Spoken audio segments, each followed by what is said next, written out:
এক লোকমা খানা, এক লঙ্কা খানা যদি হারামের খায় 40 দিন দোয়া কবুল হয় না। এখন এক বেলা ভাত কয় বেলা খায়? ভাত কয় বেলা খায়? হ্যাঁ, 3 বার। এক বেলা ভাত খাইতে কয় লঙ্কা খায়? এক বেলা ভাত খাইতে কয় লঙ্কা খায়? হ্যাঁ, কত লোক একটা আন্দাজ আছে?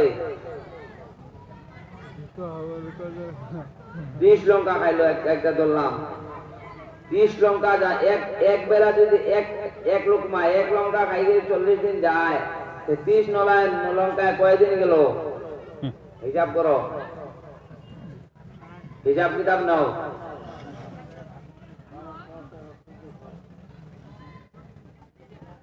কয় বেলা হইলো কও, আলোচনা করো। 1200 দিন গেল এক বেলায়। 3 বেলায় কয়দিন গেল? 3600। থাকলো পান, সিগারেট, বিড়ি, সুদের পয়সা। 4000 দিন যদি এক বেলা খাইতে গেল, বছর কত দিনে? একদিনে কয় বছর গেল? হারা দোয়া কবুল হইল না এক বছর। একদিন খাইলে কয় বছর গেল? 12 বছর না 13 বছর যায়। এই 4000 দিনে কয় বছর হইল? হ্যাঁ, 4000 দিনে কয় বছর হইল? হ্যাঁ, 12 বছর যদি এক বেলা যায়, বাঁচলাম কতদিন, খাইলাম কতদিন?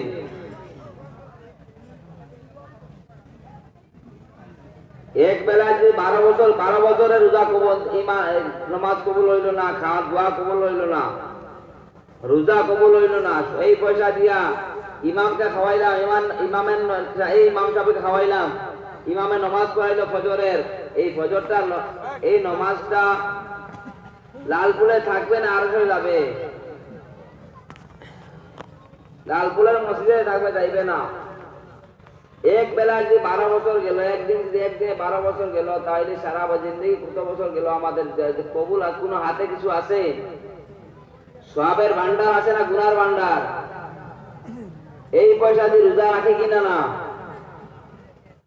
এই পয়সা দিয়ে ইফতার খাই কিনা না? কবুল হইল? এই পয়সায় তবলিগে যাই কিনা না? যদি 40 দিনের জন্য বাইরে আল্লাহ রাস্তায় 4 মাস 4 চিল্লা 4 চিল্লা সুদের পয়সা যেভাবে ঘরে আছে নিয়া গেলায়, প্রথম দিন যদি চা খাইলায় সাথীকে নিয়া, প্রথম দিন চা এক পিয়াজ চা, এক লঙ্কা চা, এক পিয়াজ চা খাইছো, তোমার 40 দিনের সব ঘরে রাখিয়া চলিয়া যাও আল্লাহ রাস্তায়। কোনো কাজের না, বেকার। কবুলের জন্য তো সবকিছু। আজকে মাস চলতেছে, জিজ্ঞাসা করেন কন্ট্রাক্টর গুলাকে, যদি এই মাসে বিল পাস হয় না, সারা বছর বইয়া খাওয়া লাগবে, এই পুরানা খাইতে পাইব না। এই বিল পাস যদি আল্লাহ করে না, কেমন করে হয়? আমিন নামাজ পড়তে সূরা ফাতিহা পড়ার পরে আমিন কই কিনা না?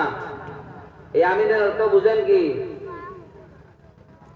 আমিন শিল মারে আমিন, আল্লাহ সূরা আব্দু পড়িয়া আমিন বললাম, নামাজের পরে ইমামের কাছে আমিন কই আমরা?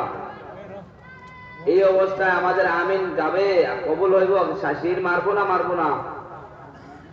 অবস্থাটা কি বলেন? সব নমাজি, সব দিনদার, সব রোজা রাখি, সবে আল্লাহ বিল্লাহ, এই পয়সা দিয়ে খতম করাই কিনা না? একদিন, এক বছর, 12 বছর গেল একদিনের খানায়, এক লোকমা যদি 40 দিন যায়, আমার কথা না। হাজ্জাজ ইবনে ইউসুফ বড় জালিম এক বাদশা ছিল, হযরত জুবায়ের রাদিয়াল্লাহু আনহু হরমে কাতল করছে। কত সাহাবাকে কাতল করছে, সে এত বড় জালিম বাদশা। কিন্তু তার একটা বৈশিষ্ট্য আছে, এর গুণ আছে। সেই গুণটা হলো, সেই গুণের জন্য আজকে আমরা কুরআন শরীফ পড়তে পারতেছি। কুরআন শরীফে জের জবর পেশ সাকিন নুন তনবিন যেটা লাগাইছে, এই হাজ্জাজ ইবনে ইউসুফে লাগাইছে, না হইলে আজ পর্যন্ত কুরআন শরীফ পড়তে পারতাম না। আল্লাহ যেন তার ভেদ ওইসাই কাজ করিয়া গেছে। যাই হোক, সেই বাদশা কিছু এলাকার মানুষ অতিষ্ঠ হইয়া তার কাছ থেকে একদম জ্বালা যন্ত্রণা পাইয়া নিয়ত করলো খতম করাইব তাকে ধ্বংস করার জন্য। সে সেই খবর পাইছে, পাওয়ার পরে তার এক দালাল দিয়া খতম পাচ্ছে। সারা ওলি আল্লাহ জমাইছে দালাল দ্বারা, সে ঘরে বসে আছে। সবাইকে খানা দানার পরে আমরা তো চাটা খাওয়াই না, খতমের মধ্যে খাওয়াই কিনা না, খাওয়ানোর পরে দোয়া হয়। সেই খানাটা হারাম খাওয়াইলো সেই দালাল দ্বারা। আলিম ওলামা জমছে, জমার পরে একত্রিত হইয়া দোয়া তখন ধরব, খাওয়া দাওয়ার পরে তখন আসে বড়াত বাইরে সে এই জালিম বাচ্চা ভয় আলসিয়া বললো কোনো ভয়ের কার, সবার তো শুরু হয়ে গেছে, নাই হয়ে গেছে, সবের মাথা খারাপ, এখন তো সবকে কাতল করব। ওই মানুষ হাজার বসে বললো কোনো চিন্তার কারণ নাই, কোনো ভয় পাইও না, আজকে যে আপনারা দোয়া করবেন সেই দোয়া কবুল হবে। হারামের হারামের খানা খাইছেন, হারামের খানা খাইলে 40 দিন দোয়া কবুল হয় না। কমসে কম আপনি যে দোয়া করবেন আমার কোনো চিন্তা নাই, আমি 40 দিন বাঁচিয়ে থাকবো, আপনাদের দোয়া কিছু হবে না আমার। সেই জন্য বলতেছি একদিন খাইলে 40 দিন দোয়া কবুল হয় না।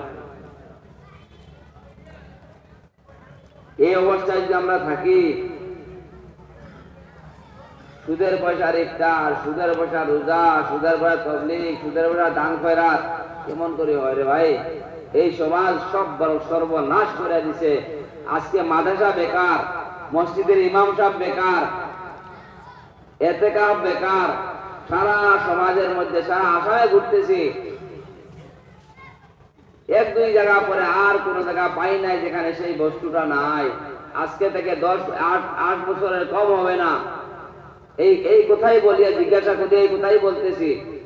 সাথে যারা থাকে তারা বলবে যে হুজুরে আর কিছু জানে, একটাই পাইছে, খালি এটাই কথা বলছে। সমাজে যেটা আছে এমন মারাত্মক রূপ আকার ধারণ, ওইটা যদি সারি না তাহলে নমাজও কবুল হবে না।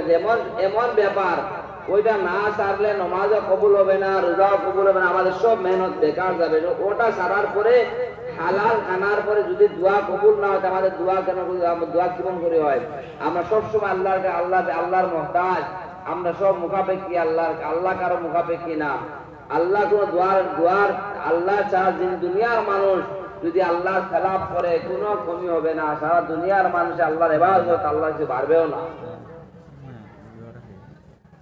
কিন্তু আমরা ইবাদত করি আমাদের জন্য, কোনো কারণে আমরা কথা বলতে না, আল্লাহ নামাজ করতেছি, নামাজ পড়ো, তোমার নামাজ তুমি পড়তেছো, তোমার জান তুমি বাঁচাইতেছো, আল্লাহ কোনো শিখতে পারছো, আল্লাহ কিছু দিতে পারতেছো না, তোমার জান